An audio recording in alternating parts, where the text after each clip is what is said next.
Episode 18, Blast to the Past Part 2. I hope they don't have a previously on. I always hate that. Oh, for fuck's sake! Maybe it's better that the show doesn't have. Never mind. It's really short recap, actually. It doesn't take a whole minute or something. Sonic, why the fuck are you just standing there instead of running at Robotnik and punching him? You have no reason to just stand there like a complete idiot. Chuck tells him to take the others and get out, getting the kids to not pull while he'll scramble the programming on the bots, and he throws stuff against them to do that. This is much better of an explanation for Chuck being roboticized, as he tried to bravely fight Robotnik. Then, for the sake of padding out the entire episode, since they're too stupid to make this the finale, the heroes get arrested by SWAT bots, which is only a benefit to them because they find their younger selves in the cell. Sally says that if their younger selves are roboticized, they will be too. Why doesn't Sonic immediately spin dash the bars apart and free everybody and destroy all the SWAT bots? Or at least do the former if the SWAT bots are so powerful. This is just an excuse to show us Mobotropolis is changing to a Robotropolis all in one story. Or rather, 2 episodes. As we see the landscape getting polluted because of the flying machine of Robotnik. Wait, we're skipping past Sally and Sonic escaping the cell? Really? Nicole tells Sally about a map, so Sonic spin dashes to get them into an underground tunnel. This episode's really annoying me. I like the idea of seeing history in the show, but do we have to see it by seeing the heroes time travel and fail to stop Robotnik because Sonic was made an idiot? In a meta sense, it's worthwhile to give us history, but in universe, the entire adventure was worthless filler because it didn't have the sense to be a finale at the end of a season.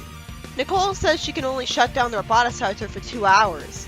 Snively sees electricity in front of him, and Sally says they should get to Robotnik's main computer.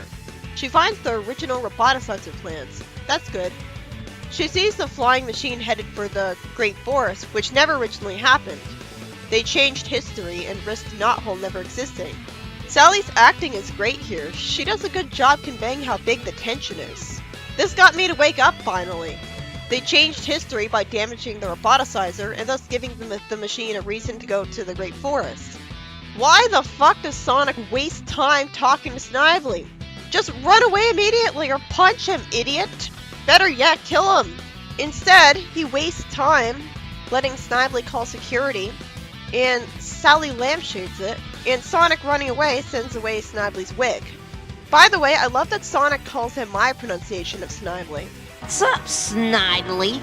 It's Snively. They knew it was a hard name to pronounce. Hey, if Sonic says it once, I'll say it. Sonic creates a tornado with a spin dash to rescue Dulcie's mother, who has Dulcie in her pouch because apparently dragons have kangaroo pouches. Robotnik then sends the king into the void right away with no indication that he ever got the king to go for a long walk or make a list of freedom fighters, and says to give Ixis, who created the place, his regards. Again, I already saw this in the comic. I'm sure SatAm came first though. Nicole does a countdown.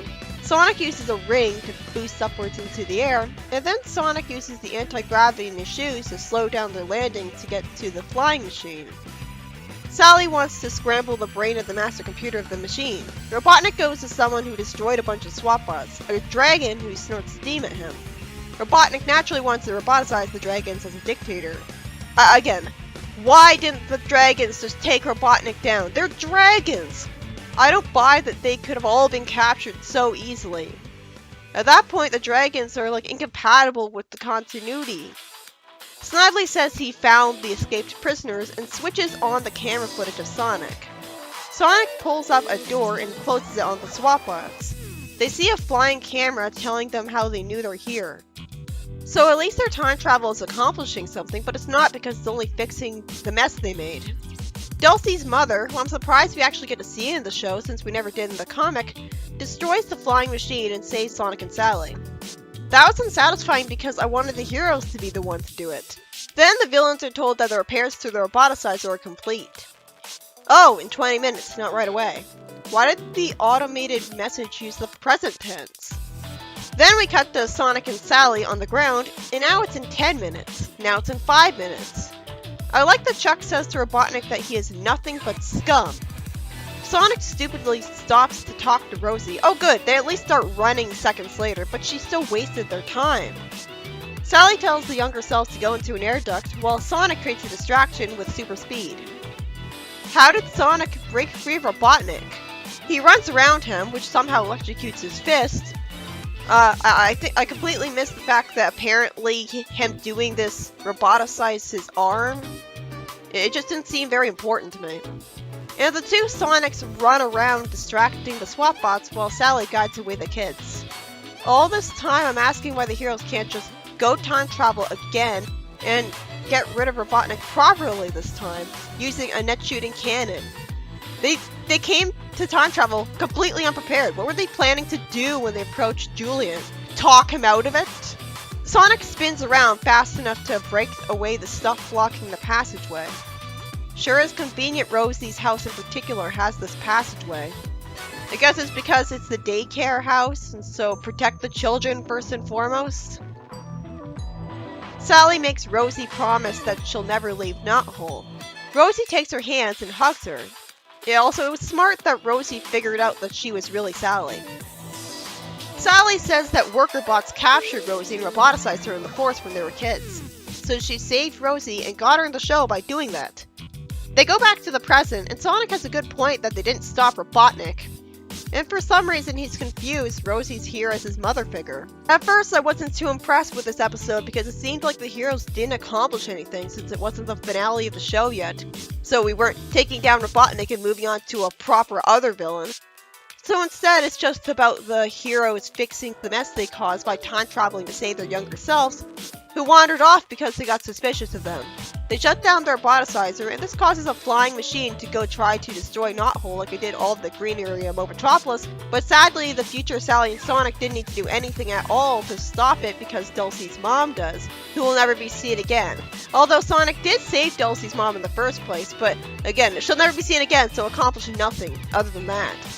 And Sally saved Rosie, so she gets to be in the show in the present, except she'll never show up again, making her promise to never stupidly leave Knothole, which provides a good explanation for why she wasn't in the series until this episode, when she just popped out of nowhere in the comic.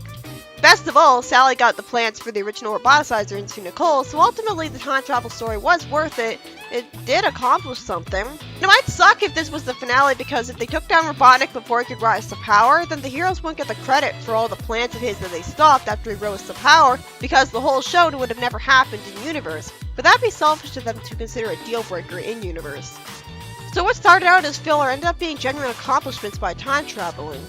I still don't understand why in universe they can't just time travel with time stones again, but this time come prepared. Approach Robotnik with duct tape for Sonic to tie him up with and put him in prison with a jumpsuit. We're not told that the time stones ran out of power or vanished.